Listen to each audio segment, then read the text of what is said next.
할렐루야. 오늘은 요한복음 19장 말씀 살펴보겠습니다. 그래서 오늘 예수님이 빌라도 법정에서 이제 마지막 그 십자가형을 선고받으시고 이제 십자가를 지시고 이제 골고다 언덕에서 이제 마지막 그 죽음을 맞이하시고 그리고 이제 아리마대 요셉이 그 장사 지내는 것까지 이제 기록되어 있는 것이 19장의 내용이죠.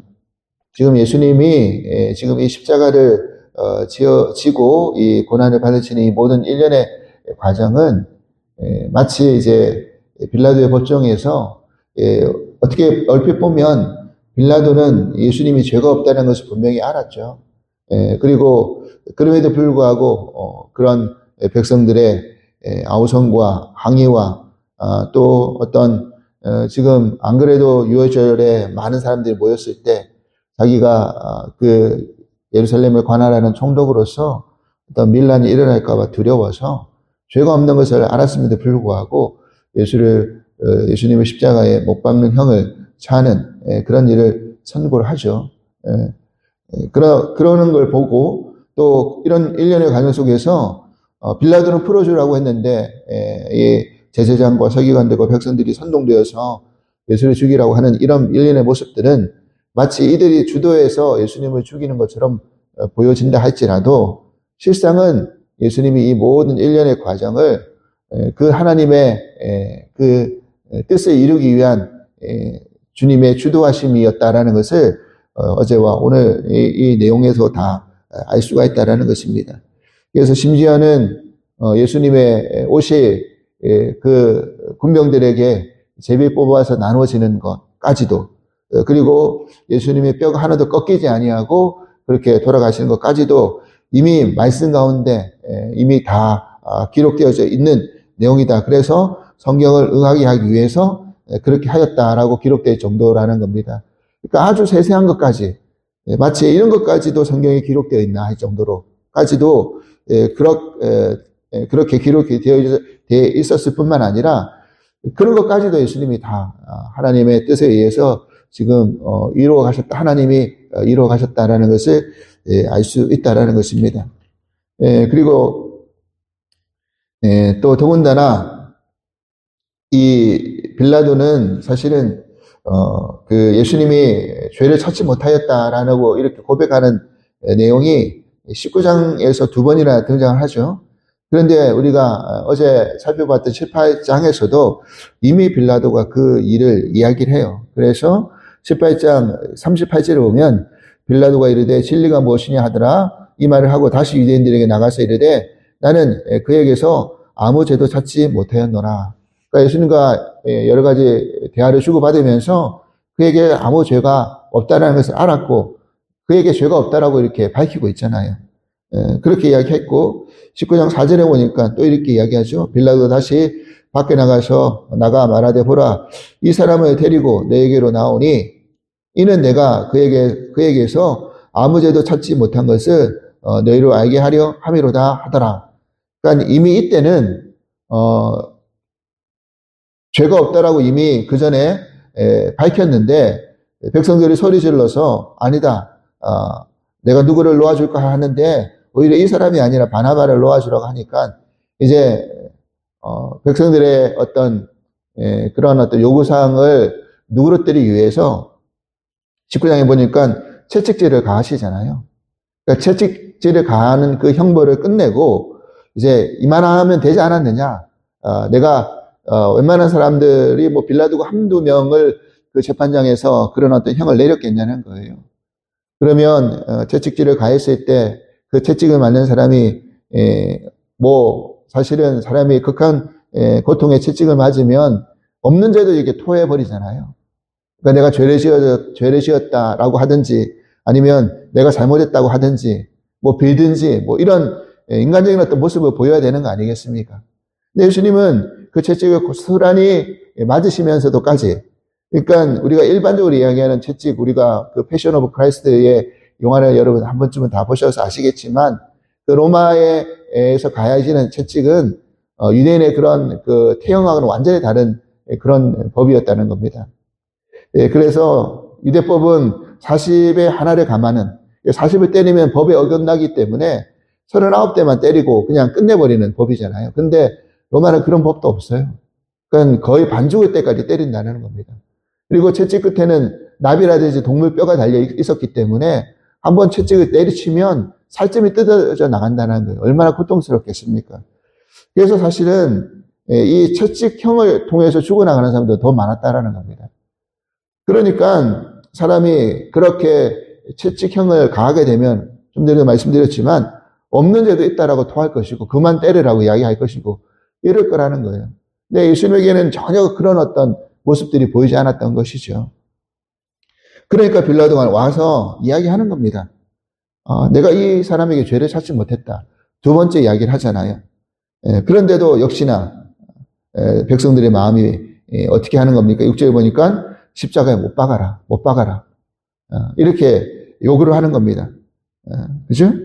그러니까 6절 후반부에 나는 그에서 죄를 찾지 못하였다. 세 번째 이제 빌라도가 이야기하는 것입니다. 여러분, 우리가 성경에서 반복되는 것은 중요한 것이고 그 반복되는 것이 3번 반복되면 어떤 내용이라고 그랬습니까? 완전수라고 했잖아요.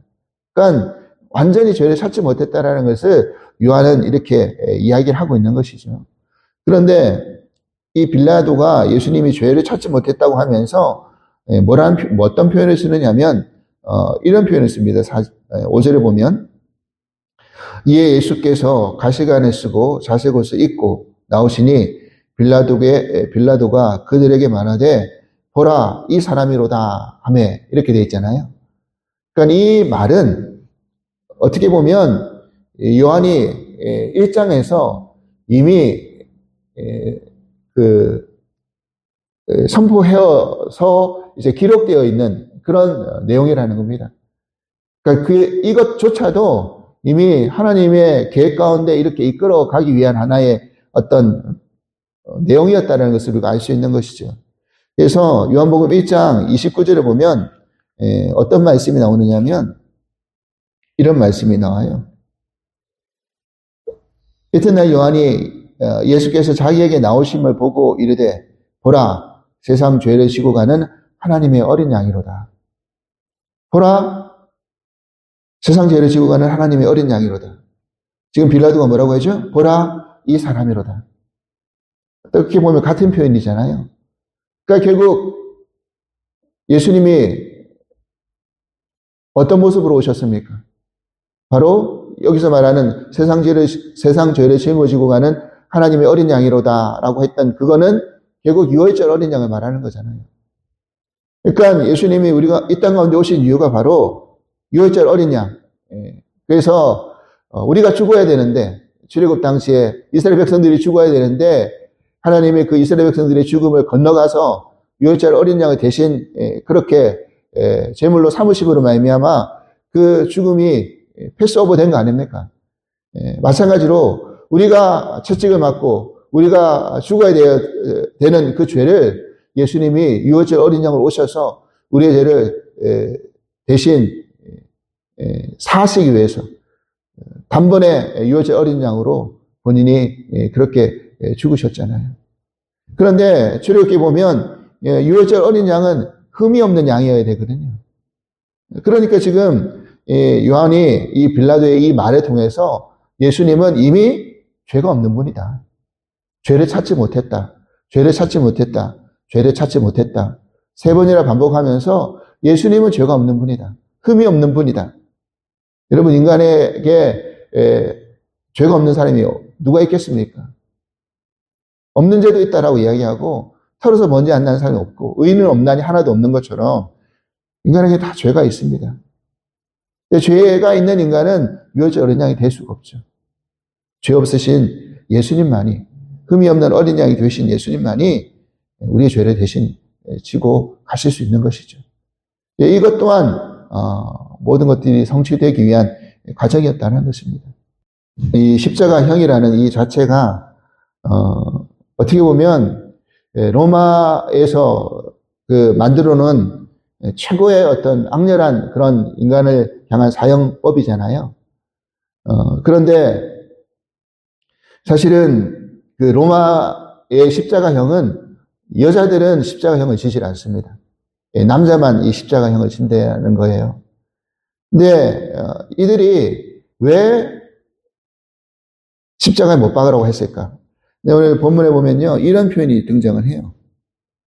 뭐냐면 이들이 예수님이 신성모독을 통해 가지고 우리의 법에 의해서 죽일 수도 있었다라고 이야기를 합니다. 7절 보면 이렇게 되어 있죠. 유대인들이 대답하되 우리에게 법이 있으니 그 법대로 하면 그가 당연히 죽을 것은 그가 자기를 하나님의 아들이라 함이니라 그랬잖아요. 그러니까 예수님이 하나님의 아들이라는 신성모독을 범했다라는 거예요. 그러니까 우리들의 법에 의해서 이는 죽일 수 있는 그런 법이다라는 거잖아요.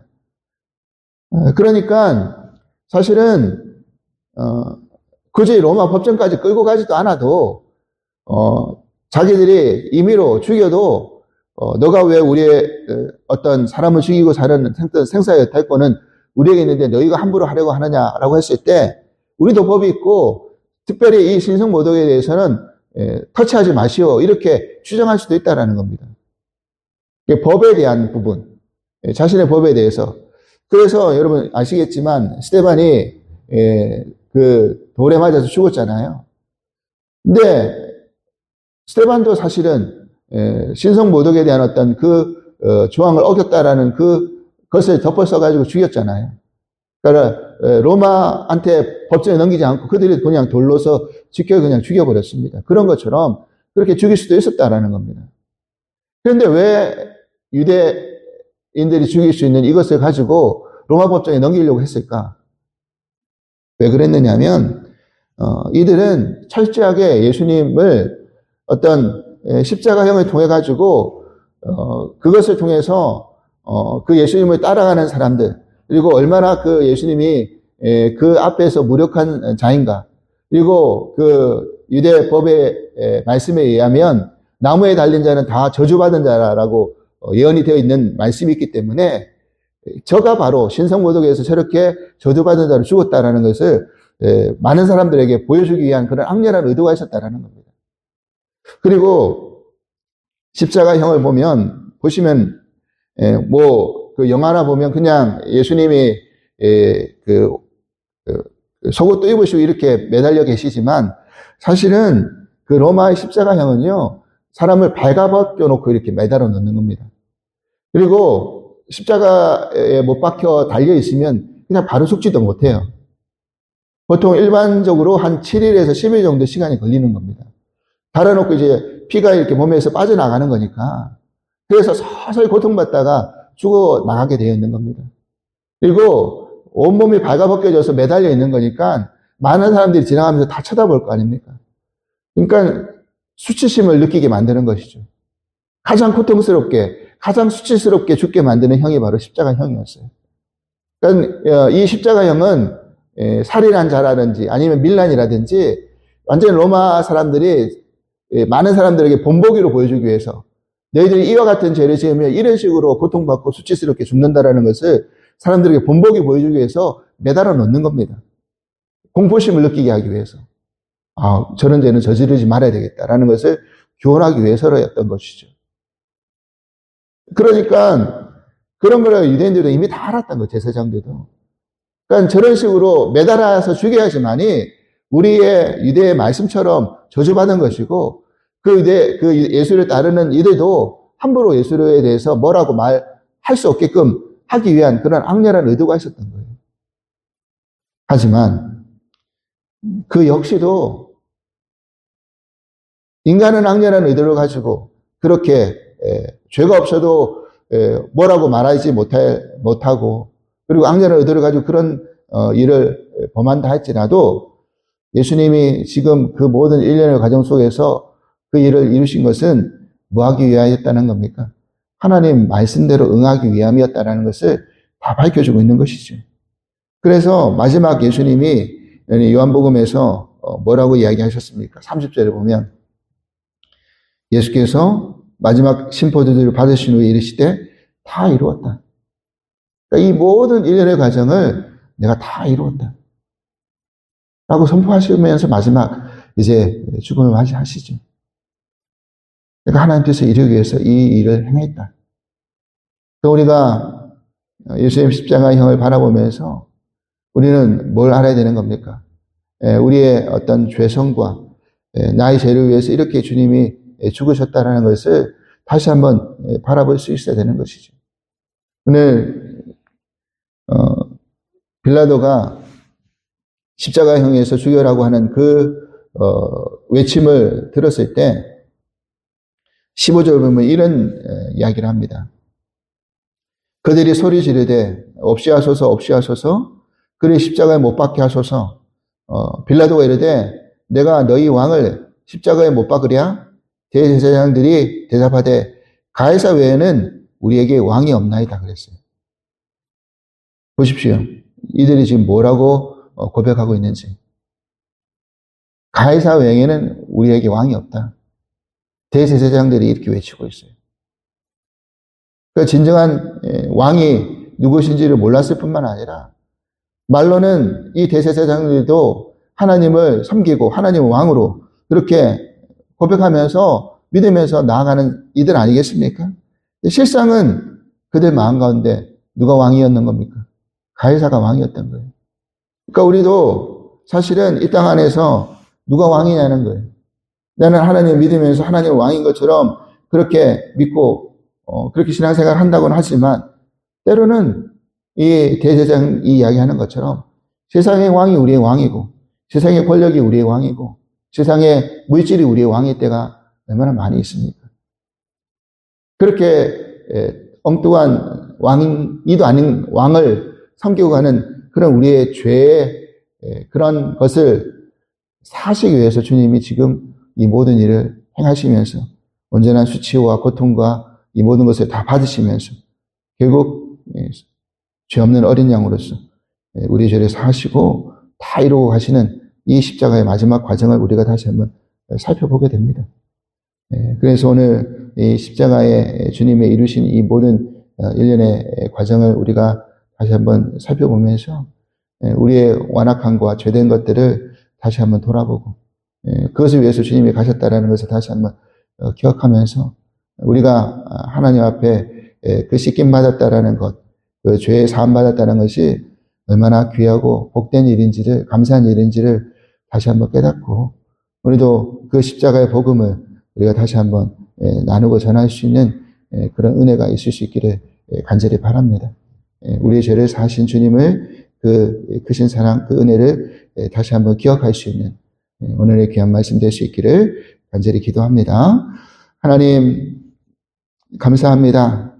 내가 죽어야 되고 내가 채찍받아야 되고 내가 수치를 당해야 되고 내가 고통받아야 될 일을 주님이 흠없는 죄 없는 어린 양으로 이 땅 가운데 오셔서 우리 죄를 대신해서 그 십자가형을 온전히 다 받으시고 수치와 고통과 그런 아픔을 다 온전히 감내하시면서 마지막 모든 것을 다 이루시면서까지 그 십자가형을 끝내 완수하셨습니다. 하나님, 우리는 이 세상 안에서 여전히 주님을 왕으로 믿고 따른다고 하지만 여전히 우리가 모르는 가운데 주님 아닌 것을 왕으로 붙들고 왕으로 섬기며 그렇게 살고 있지는 않은지 우리 스스로를 다시 한번 돌아보게 하시며 주님이 왜 십자가를 지셨는지 인간은 악한 의도와 악렬한 마음으로 주님을 십자가형에 달려고 했지만 주님은 그런 모든 일련의 과정을 하나님 뜻을 성취하기 위한 과정으로서 온전히 감내하시면서 그 일을 이루셨다라는 것. 또 그 일을 이루셨기 때문에 우리가 죄사함 받고 지금 이 자리에서 믿음 생활, 신앙 생활을 할 수 있다라는 것에 얼마나 감사한지 우리 스스로를 다시 한번 돌아보면서 주님의 그 크신 사랑과 은혜를 다시 한번 기억하면서 그 십자가의 복음을 우리가 다시 한번 붙들고 이 땅 가운데 제약된 모습으로 또 살아가는 것이 아니라 십자가의 은혜로 다시 한번 거듭나서 그렇게 온전하게 살아갈 수 있는 그런 귀한 믿음과 은혜를 허락하여 주시옵소서. 감사하며 예수 그리스도 이름으로 기도합나이다. 아멘.